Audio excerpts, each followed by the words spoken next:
Janet here, and today I'd like to ask for your help in spreading the word. Let me explain what I mean. There is a very quiet revolution underway as we speak in the neurodivergent community. And this revolution is really around artificial intelligence. It's because we finally have a technology that can adapt to us, an adaptive technology, instead of technologies that are just there to help us fit into everybody else's boxes. This is extraordinarily game-changing if you're aware of it and if you understand how to build a symbiotic relationship with artificial intelligence. So this is my message, this is my mission, and I really hope you can help me get the word out to more people, because I do think for ADHD thinkers, ADD thinkers, and other neurodivergent, non-typical thinkers, this could be game-changing, if not life-changing. I mean, I certainly get asked all the time, is it possible to have a career with a successful career with ADHD? And the answer is, of course, yes, it is. Of course, I mean, the workforce is already very diverse, but it can come with a price. So whether it's an emotional weight, or whether it's the fact that you are misunderstood and you may lose your job because you can't conform, or you don't get promotion because you can't conform, or because you are just constantly cloaked in anxiety.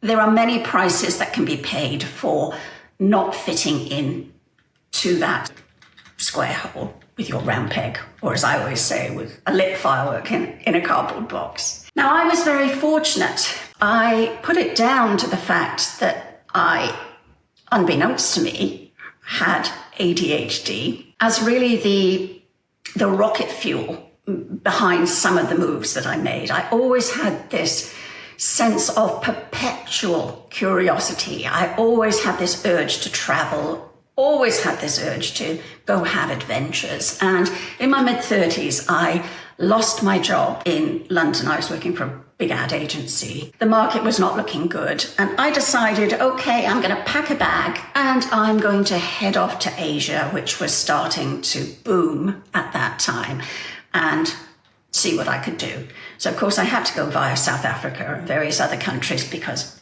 why not? But I was always heading towards Hong Kong. We're talking way back now in the early 90s.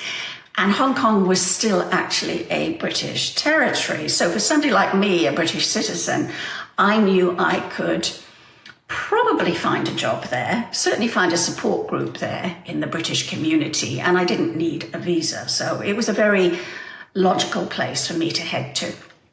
And I did get a job. It was a local job. It didn't have any perks whatsoever. It was not an expatriate package. It was in a little grubby office in Wan Chai, and I remember we had cockroaches. Oh gosh, big cockroaches in Hong Kong. But what was really fortunate was that at that time, China was beginning to open up. Now, we had clients in Hong Kong who needed to be transacting in China. My speciality is media planning, buying, transacting, which is where most of clients' money gets spent in marketing. So you're often responsible for many, many millions of dollars. Now, this was a small company, so the sums weren't that big, but we had international clients who needed to be in China. And so that put me right on the front line of this new frontier. And my ADHD brain absolutely flourished.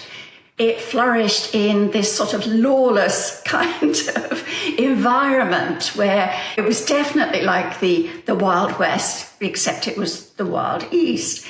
And there were very few rules. Everything was to be discovered. And you basically made your story up as you went along. It was extraordinarily tough.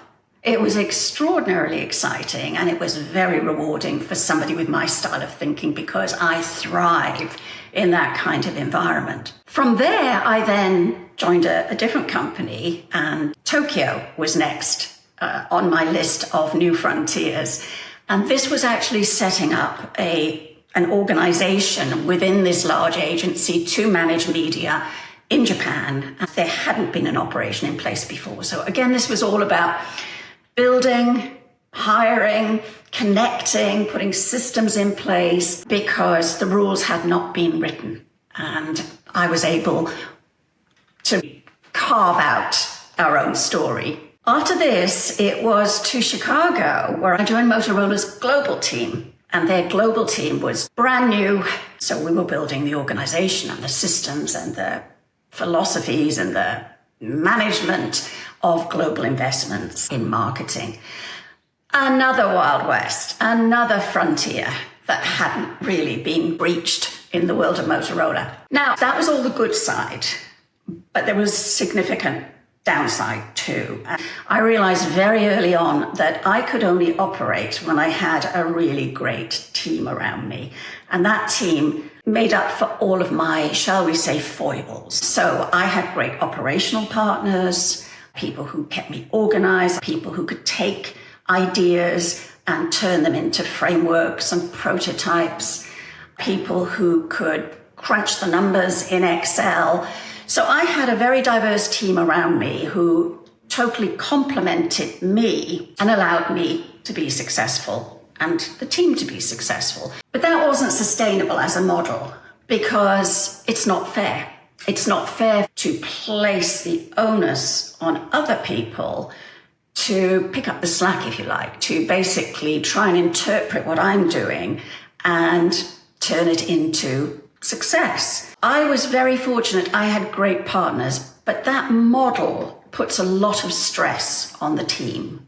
As I say, isn't one, when I look back, that I think is really sustainable. And then, of course, as the business is moved into maturity and became more established after this wonderful, fiery startup stage, I found it harder to fit. And that's where it became less fun and more anxious to be working in these big corporations. My point is that artificial intelligence is now that team. Let me explain it another way. Think about your thinking style, and this can apply to neurotypical as well as neurodiverse thinkers. Think about your thinking style as a beautiful landscape. And the landscape is comprised of heady mountains, which for a neurodiverse thinker could be a great productivity that comes with hyperfocus. Valleys, executive functions maybe being a little bit of a deficit here. Rivers, rushing rivers and rapids of ideas just plunging through the landscape. Passes that have rubble blocking the way, inertia blocking the way. Now imagine AI is this team that can help you scale those mountains super fast, get right to the summit, and maybe even climb a bit higher than that. Who can channel all of those ideas and instead of them just heading out to sea, can actually turn them into irrigation, shall we say. Or maybe can do just a little bit of leveling, a little bit of smoothing out in those valley declines, and certainly can help in removing the rubble and the blockages from those mountain passes. AI is tireless. It is the most perfect complement to your style of thinking. It amplifies where you want it to amplify. It mitigates where you need it to mitigate. Now, just imagine if I'd had that capability through all those years in my career. Oh my goodness, would that have been a game changer? So in other videos, I want to talk a lot more about how this happens, how you can create a symbiotic relationship with AI, where AI helps you get the best from your brain, and in the meantime, you get the best from AI. Think about it as this team who will never get fed up, get tired, get irritated with having to do things 400 times, if that's what it takes. It's game changing. It would be great if you could sub, but even if you can't sub and you know somebody with ADHD, please send them this way. I also have a free weekly newsletter. The link is in the bio. The newsletter focuses on more specific use cases for AI tools in a business, professional environment. We have 2 ebooks. One of them is really just a story of how I arrived at this insight around this symbiotic relationship, and that's called Chasing Silverfish. And the other one is, again, focused on the professional and looking at ways that you might not have anticipated AI could help you in different use cases in a business environment. So thanks very much for listening, and we'll chat soon. Gotta be me in the light of the dark, with the fire inside and a rest